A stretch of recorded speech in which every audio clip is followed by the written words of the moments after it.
Hello students, इस video में हम ए गिफ्ट ऑफ चप्पल्स का सेकंड कॉम्प्रिहेंशन रीड करेंगे। Mridu crept off to the window. Mridu दुबक कर विंडो के पास गई। Lalli was sitting a little distance away awkwardly holding her violin and boasting, her elbows jutting out and her eyes glazed with concentration। लाली बैठी हुई थी थोड़ी सी डिस्टेंस पे, थोड़ी दूरी पर। एक अजीब ढंग से उसने वॉयलिन और उसकी स्ट्रिंग को यानी उसकी तार को पकड़ा हुआ था, जिससे उसकी जो कोहनी थी वो बाहर की तरफ निकली हुई थी और उसकी आंखें हैं वो एक कंसंट्रेशन के साथ चमक रही थी। In front of her with most of his back to the window was the bony figure of the music master. उसके सामने, जिसकी अधिकतर जो विंडो की साइड उसकी पीठ थी, वो जो बोनी फिगर, जो दुबले पतले शरीर वाला म्यूजिक मास्टर बैठा हुआ था। He had a mostly bald head with a fringe of old black hair falling around his ears and an old fashion tuft. He had a mostly bald head, यानी वो अधिकतर उसका जो सर था वो बिना बालों के था, गंजा था, और उसके जो ऑयल किए हुए जो बचे हुए बाल थे वो उसके चारों तरफ कानों के लटके हुए थे। और उसने एक अजीब ढंग से ओल्ड फैशन यानी पुराने फैशन में यानी अजीब तरीके से उसने एक जो उसके बाल थे उनको बांधे हुए था। A gold chain gleamed around his leathery neck and a diamond ring glittered on his hand as it glided up and down the stem of the violin. एक गोल्ड चेन उसके यानी उसने गोल्डन यानी सोने की चेन पहनी हुई थी अपने गले में, जो उसकी लेदरी नेक पे यानी स्किन टाइट जो स्किन थी उसकी गर्दन की उस पे चमक रही थी। और एक डायमंड की रिंग जो है उसने अपनी उंगली में पहनी हुई थी, वो ग्लिटर्ड, वो भी चमक रही थी जब वह धीरे धीरे मूवमेंट कर रहा था, यानी अपने हाथ को ऊपर नीचे ले जा रहा था वायलिन की स्टीम पे, तार पे। तो उस टाइम जो है उसकी जब ऊपर नीचे हाथ कर रहा था तो कहता है कि उसकी हाथ में जो डायमंड की रिंग थी वो चमक रही थी। A large foot stuck out from beneath his gold bordered vesti edge and he was beating time on the floor with the scrawny big toe. Scrawny यानी दुबला पतला, वेस्टी होती है dhoti. A large foot stuck, एक बड़ा सा पाँव कहते कि बाहर निकला हुआ था बीनीथ के नीचे से, his gold bordered vesti as, यानी उसकी जो धोती थी उसका जो बॉर्डर था वो गोल्डन कलर का था, और कहता उसके नीचे से उसका बड़ा जो सा जो पाँव था वो निकला हुआ था बाहर की तरफ। And he was beating time on the floor with scrawny big toe, और वो अपने उस बड़े दुबले पतले पंजे से, पैर के पंजे को यानी बीटिंग कर रहा था, बार बार फ्लोर पर फर्श पर मार रहा था, यानी उससे वो ताल दे रहा था अपनी म्यूजिक को। He played a few notes, उसने कुछ नोट्स कुछ म्यूजिक की लाइनें बजाई। Lalli stumble behind him on her violin which looked quite helpless. Lalli stumble मतलब लड़खड़ाते हुए, प्रॉपरली नहीं, यानी कभी रुकते हुए कभी बजाते हुए उसके पीछे पीछे वायलिन बजा रही थी। Which looked quite helpless and unhappy, जो दिखाई दी काफ़ी हेल्पलेस और दुखी सी। इन हर हैंड्स, अपने हाथों में वायलिन ली हुई, कहता कि दुखी सी और हेल्पलेस दिखाई दे रही थी वो। वॉट अ डिफरेंस, कहता कितना अंतर था। The music master's notes seem to float up and settle perfectly into the individual texts of the melody. Music master के जो नोट्स थे, जो संगीत की लाइनें थी, वो प्रतीत हो रही थी फ्लोट अप यानी तैरती हुई सी, और पूरी तरह से आदर्श ट्रैक पर यानी माधुरी के ट्रैक पर वो बस गई थी। एक तरह से उसका जो म्यूजिक था वो काफ़ी अच्छा था। It was like the wheels of a train fitting smoothly into the rails and wheezing along as Ravi said. जैसा कि रवि ने कहा, ये जो है ये ट्रेन के पहिए के जैसा जैसे फिट हो रहा था बड़े आराम से, इन टू द रेल्स यानी रेल के, एंड विजिंग अलोन और उसके साथ साथ चल रहा था, जैसा कि रवि ने कहा। Mridu stared at that huge beringed hand moving effortlessly up the violin stream making lovely music। Mridu stared at that huge, Mridu ने घुरकर देखा उस बड़े से, ह्यूज मीन्स विशाल, बड़े से, बेरिंग्ड यानी रिंग पहने हुए हाथ को, जो बड़ी आसानी से वायलिन के उस तार पे जो है बहुत ही सुंदर म्यूजिक बना रहा था या म्यूजिक बजा रहा था। Squawk, there was Lalli drilling again. The squawk की एक साउंड आती है अजीब सी, स्क्वैक करके, कि जो लाली है वो दोबारा से ट्रैक से नीचे उतर रही थी, अपने म्यूजिक के ट्रैक से नीचे जा रही थी। अम्मा केम अवेल फ्रॉम द गेट। अम्मा ओ, अम्मा यानी अम्मा की आवाज़ आई गेट से बाहर से। अम्मा ओ, अरे ओ अम्मा। Ravi sent the beggar away, cried his mother from the back veranda, fear she was chatting. Ravi sent the beggar away, Ravi उस बैगर को, उस भिखारी को दूर भगाओ या उसे भगा दो। उसकी माँ ने पीछे बरामदे से आवाज़ लगाई जहाँ पे वह बातें कर रही थी विद तापी, तापी के साथ, यानी वह बातें कर रही थी, वहाँ से उसने आवाज़ लगाई, रवि इस बैगर को, इस भिखारी को यहाँ से भगा दो। He has been coming here every day for the past week, वह यहाँ आ रहा है पिछले एक वीक से। And this time he found another house to beg from. Paati explain to तापी, यानी पाते ने तापी को कहा कि यह जो है उसे, यानी पिछले एक वीक से वो यहाँ आ रहा है और ये वक्त है उसके लिए कि उसे दूसरा घर देखना चाहिए भीख मांगने के लिए। Mridu and Meena followed Ravi out, Mridu और मीना ने फॉलो किया रवि को और बाहर निकल गए। The beggar was already in the garden making himself quite at home, beggar है पहले से ही गार्डन में था, जो घर के जैसे अपने आप को राहत उसे महसूस हो रही थी, घर जैसा महसूस कर रहा था।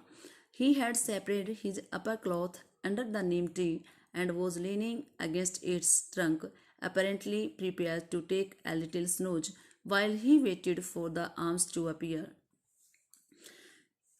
वह फैला चुका था अपने ऊपर के कपड़े को नीम के पेड़ के नीचे और वह झुका हुआ था, यानी पेड़ के तने के पास के साथ में, और जो तैयार हो गया था एक हल्की सी नींद की झपकी लेने के लिए, और वह वेट कर रहा था बीख के आने का कि बीख आ जाए, उसके बाद मैं उससे कुछ खाने पीने का सामान लूँगा और लेकर थोड़ी सी नींद लूँगा।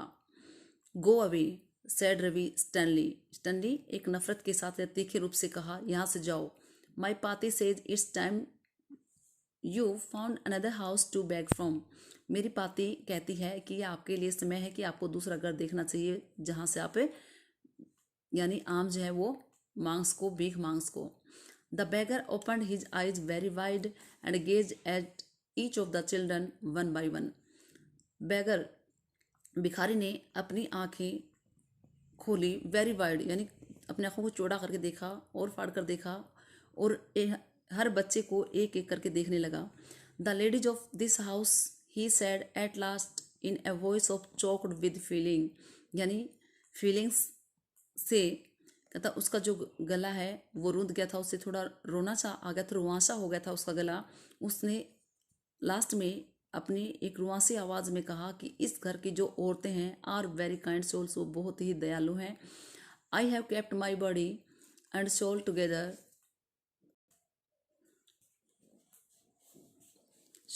On their generosity for a whole week. मैं kept my body and soul together, इसका मीनिंग है मैनेज टू स्टे अलिव, यानी जिंदा रहा हूँ। क्या कहता है कि मैं जिंदा रहा हूँ ऑन देयर जेनरसिटी, उनकी उदारता पर, उनकी दया पर, फॉर ए होल वीक, पूरे एक वीक तक। I can not believe that they would turn me away, मुझे विश्वास नहीं हो रहा कि वो मुझे यहाँ से भगाएंगी।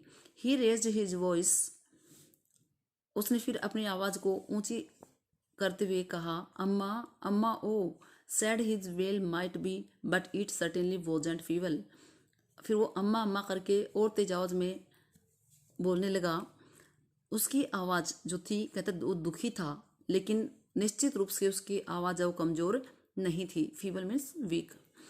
It began in a deep strong rumble somewhere in his withered belly and came booming out of his mouth with its few remaining teeth stained brown with betel chews. Stain means यानी दाग हो जाना। यहाँ उसके दांतों के बारे में कहा जा रहा है।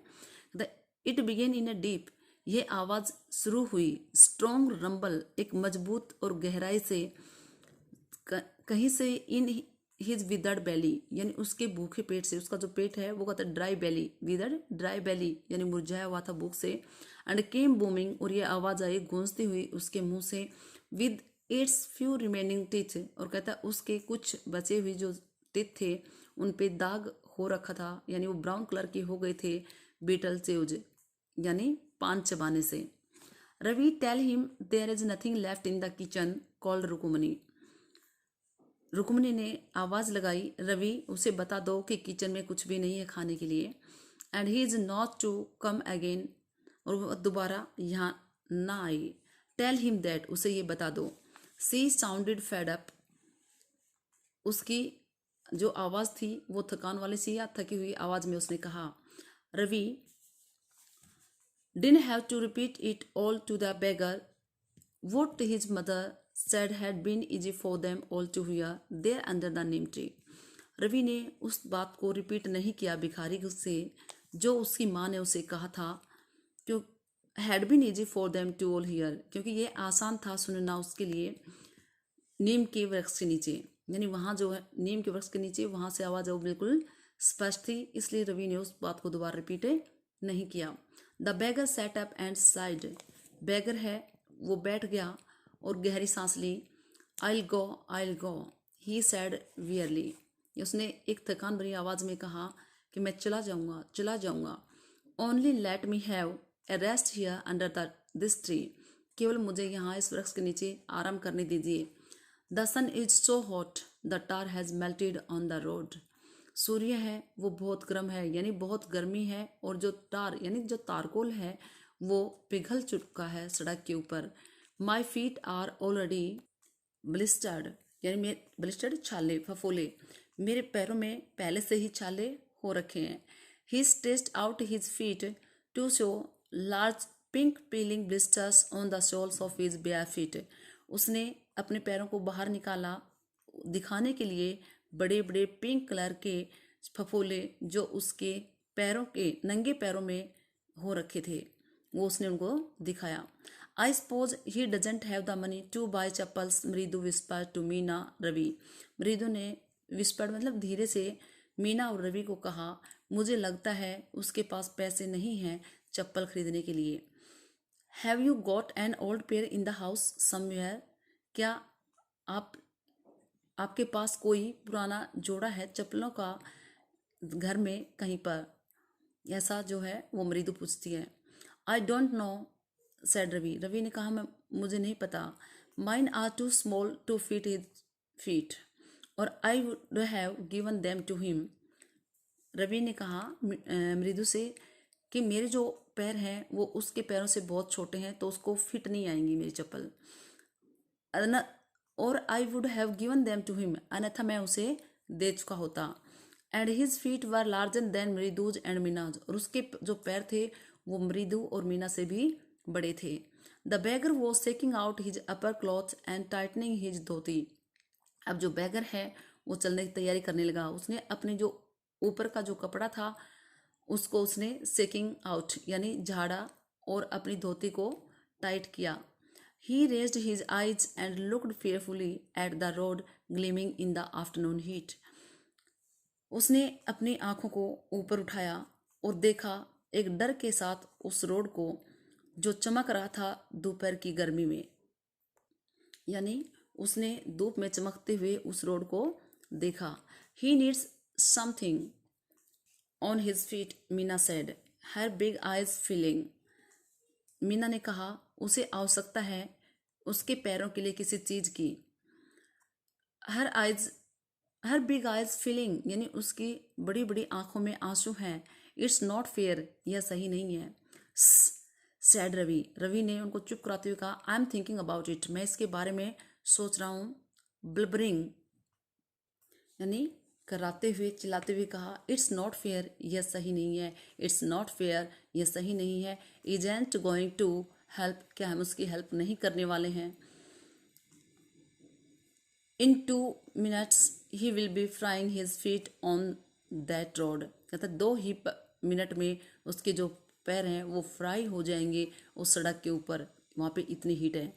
What he needs is a pair of chappals, उसको जो ज़रूरत है वो एक जोड़ी चप्पल्स की है। So where do we get them, तो हम उसे कहाँ से उन चप्पल को प्राप्त करें या कहाँ से लाएं।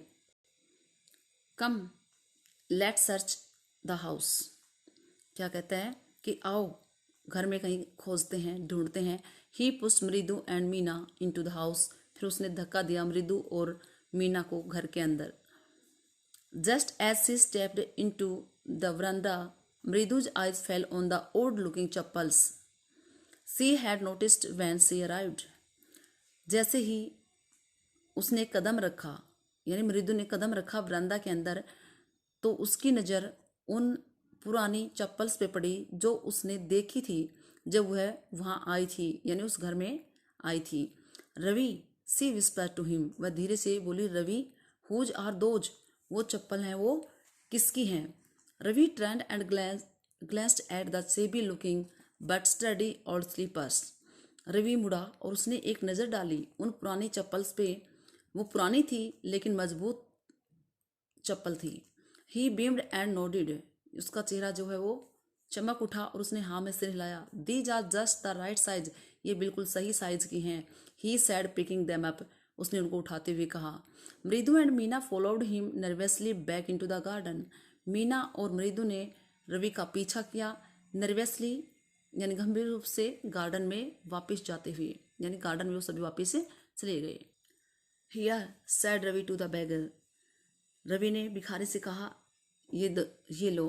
Dropping the slippers in front of the old man, उन पुरानी चप्पल्स को उस बूढ़े आदमी के आगे डालते हुए कहा कि ये लो ये चप्पल्स। Wear this and don't come back, इनको पहनो और यहाँ वापस मत आना। The beggar stared at the slippers, hurriedly flung his towel over his shoulder, pushed his feet into them and left, muttering a blessing to the children। भिखारी ने उन स्लीपर्स को यानी घूरकर देखने लगा। उसने जल्दी से अपने टाउल को कंधे पे डाला, पैरों को चप्पलों में फंसाया, यानी उसने जल्दी से चप्पल पहनी और वहाँ से चला गया। मटरिंग यानी बड़बड़ाते हुए एक आशीर्वाद उन बच्चों को, यानी बच्चों को आशीर्वाद देते हुए वहाँ से निकल गया। In a minute he had vanished around the corner of the street, एक मिनट में वहाँ उस गली के कोने से वह गायब हो चुका था, वहाँ से जा चुका था। The music master came out of the house and took an appreciative look at the three of them sitting quietly under the tree playing marbles. Music master घर से बाहर आया और उसने एक यानी बुरी नज़र से उन तीनों बच्चों को देखा जो बैठे हुए थे चुपचाप पेड़ के नीचे और मार्बल्स यानी कंचे खेल रहे थे। Then he searched for his chappals in the veranda where he had put them, फिर वह खोजने लगा अपनी चप्पल को वरांडा में जहाँ पे उसने रखी थी। Lalli, he called after a few moments, उसने कुछ पल के बाद यानी अपनी चप्पल्स को ढूंढने के बाद उसने आवाज़ लगाई, Lalli. She hurried up to him, वह जल्दी से उसके पास आई। Have you seen my chappals, क्या आपने मेरी चप्पल देखी my dear. I remember having kept them here, मुझे याद है कि मैंने उनको यही निकाला था। Ravi, Mridu and Meena silently watch Lalli and the music master search every corner of the veranda. Ravi, Mridu और मीना चुपचाप देख रहे थे लल्ली और म्यूजिक मास्टर को सर्च करते हुए हर कोने में वरांडा के। जब वो वरांडा में चप्पल ढूंढ रहे थे तो उनको रवि, मृदु और मीना चुपचाप देख रहे थे। He is carried around looking over the railing and crouching near the flower pots to look between them, उसने चारों तरफ देखा। ओवर द रेलिंग के ऊपर से क्राउचिंग यानी सिकुड़ कर झुक कर के नीचे फ्लावर पॉट्स में हर जगह चप्पल को ढूंढा। ब्रांड न्यू, कहता ये नई ब्रांड की थी। They were, I went all the way to Mount Road to buy them, मुझे माउंट रोड जाना पड़ा था उनको खरीदने के लिए। ही वेंट ऑन सेइंग, वह कहता गया, they cost a whole month's fee, do you know, क्या आप जानती हैं उन चप्पल की जो कीमत है पूरी एक महीने की फीस के इक्वल थी। Soon Lalli went in to tell her mother, जल्द ही लल्ली अंदर गई अपनी माँ को बताने के लिए। Rukmini appeared looking harassed with Paati following her, Rukmini जो है वो दुखी दिखाई दी, पाती जो है उसका पीछा करते हुए आई। वेयर कुड दे बी, वे कहाँ हो सकती थी। It's really quite upsetting to think someone might have stolen them, ये बहुत ही यानी दुख की बात है दुखी होने वाली बात है कि किसी ने उनको चुरा लिया। So many vendors come to the door worried Paati. Paati ने चिंतित होते हुए कहा कि बहुत से जो वेंडर्स हैं यानी जो फेरी वाले हैं वो दरवाजे पे आते हैं। Rukmini caught sight of Ravi, Mridu and Meena sitting under the tree. Rukmini ने की जो नज़र है वो रवि, मृदु और मीना पर गई जो वृक्ष के नीचे बैठे हुए थे। हैव यू चिल्ड्रन, क्या तुमने बच्चों? सी बिगेन, उसने कहना शुरू किया। एंड देन, और फिर सीइंग देवर, ये देखकर कि वे क्यूरियसली क्वाइट, बहुत ही शांत थे, वेंट ऑन मोर स्लोली, तो उनके पास धीरे से वह गई। Seen anyone lurking around the veranda, क्या किसी ने किसी को यहाँ घूमते हुए देखा है? A sharp V shaped line had formed between her eyebrows, एक शार्प यानी बहुत गहरी वी शेप की जो लाइन है उसके आईब्रोज पे के बीच में बन गई थी। अनदर स्ट्रेट, और दूसरी बिल्कुल सीधी। Tighter one appeared in place of her usually soft pleasant mouth, और कहता है काफ़ी टाइट दिखाई दिया जो अक्सर काफ़ी सॉफ्ट हुआ करता था उसका मुंह। रुक्मणी वॉज एंग्री, रुक्मणी बहुत गुस्से में थी। थॉट मृदु विद एस सीवर, मृदु जो है वो सोचने लगी एक डर के साथ कि आज वो बहुत गुस्से में है। सी would not be so upset if she knew about the poor beggar with sores on his feet, she tried to tell herself।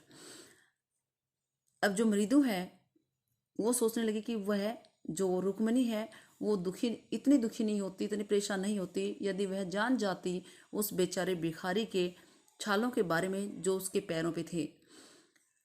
तो वह उसने खुद से को कहने की कोशिश की।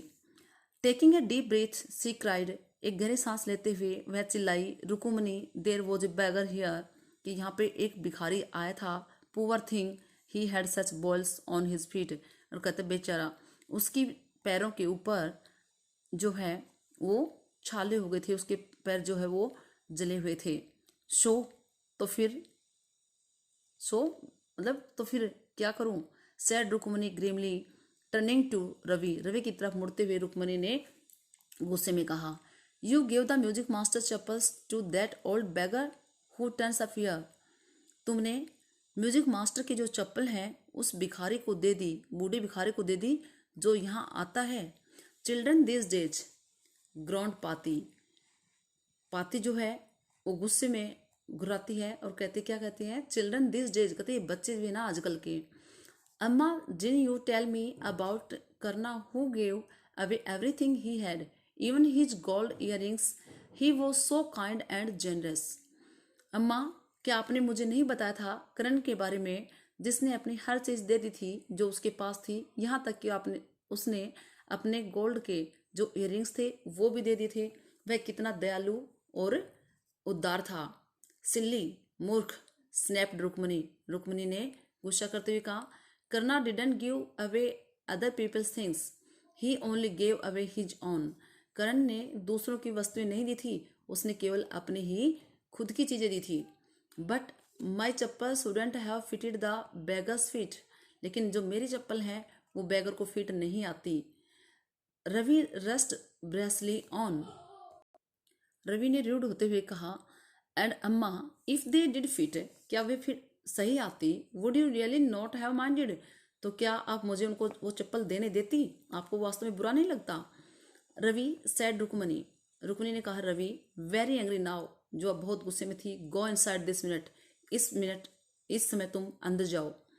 सी hurried indoors and brought out Gopu Mama's hardly worn new chappals, वह जल्दी से अंदर गई और गोपू मामा की चप्पल लेकर आई। हार्डली वॉन जो बहुत ही कम यूज हुई थी, वो नई चप्पल जो है वो लेकर आई। These should fit you sir, sir ये चप्पल आपको सही आएंगी, सही फिट होंगी। Please put these on, please ये पहन लीजिए। आई एम सो सॉरी, मैं बहुत दुखी हूँ, मुझे बहुत दुख है। माई सन हैज़ बीन वेरी नोटी, मेरा बेटा है वो बहुत बदमाश हो रहा है, बहुत नटखट हो रहा है। The music master eyes lit up, यानी जगमगा उठी, म्यूजिक मास्टर की जो आंखें हैं वो खुशी से जगमगा उठी। ही पुट देम ऑन, उसने उनको पहन लिया।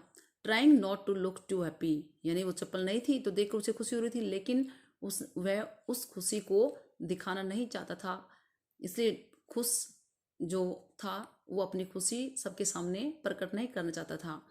वेल ठीक है, I suppose this will have to do, कहता है कि मैं मानता हूँ कि मुझे सब करना पड़ेगा। दिस डेज, इन दिनों यानी आजकल, children have no respect for elders, यानी जो बच्चे हैं उनको तो बड़ों की यानी कोई रिस्पेक्ट ही नहीं है। वॉट टू डू, क्या करें। A Hanuman incarnate, only Rama can save such a naughty fellow, कहते एक हनुमान की सेना, उनका अवतार, केवल राम ही ऐसे नोटी बच्चों से उनको बचा सकता है। रुक्मिनीज आइज फ्लैश्ड, रुक्मिनी की आंखें एकदम से यानी फ्लैश हो गई, उसको झटका लगा। She didn't seem to like Ravi being called a monkey, वह पसंद नहीं करती थी, यानी उसने पसंद नहीं किया रवि को इस तरीके से मंकी कहा जाना। इवन ए होली मंकी, वो चाहे फिर एक होली मंकी क्यों ना हो। सी stood stiff and state by the front door, C stood stiff and state by the front door, वह तुरंत वहां से एक झटके से खड़ी हुई और सीधी फ्रंट डोर की तरफ चली गई।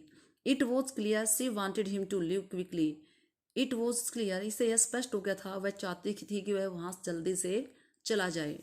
When he had clattered off in his new chappals, she said, "मृदु, come in and have some tiffin." जब वह वहां से क्लैटेड मतलब आवाज करता हुआ चला गया अपनी नई चप्पल्स में, जब नई चप्पल पहनते तो उनकी आवाज आती है, तो होता है अपनी नई चप्पल पहनकर वो जब वहां से चला गया तो उसने कहा, यानी रुक्मिणी ने कहा, मृदु अंदर आओ और भोजन कर लो।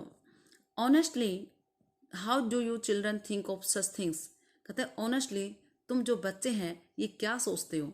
Thank God your Gopu Mama doesn't wear he chappals to work, कहता है कि थैंक गॉड, अच्छी बात है कि गोपू मामा हैं ये चप्पल्स अपने ऑफिस में नहीं पहन कर जाते। As she walked towards the kitchen with Mridu and Meena, she suddenly began to laugh, और जब वह किचन की तरफ जा रही थी मृदु और मीना के साथ तो अचानक से वह जोर जोर से हंसने लगी। But he is always in such A Hari to throw off his shoes and socks and get into his chappals as soon as he comes home, फिर वो याद करती है कि और फिर हंसने लगती है कि जब हमेशा ही जो गोपू मामा है जब घर आता तो कैसे जल्दबाजी में अपने शूज और सॉक्स को वो फेंक देता है और चप्पल पहन लेता है जैसे वह घर पहुंचता है। What's your mama going to say this evening when I tell him I gave this his chappals to the music master, कहता तुम्हारे जो मामा है वो क्या कहने वाले हैं या क्या कहेंगे आज शाम को जब मैं उन्हें बताऊंगी कि जो चप्पल्स हैं वो मैंने म्यूजिक मास्टर को दे दी हैं। तो स्टूडेंट्स ये चैप्टर यही फिनिश होता है। Okay, thank you.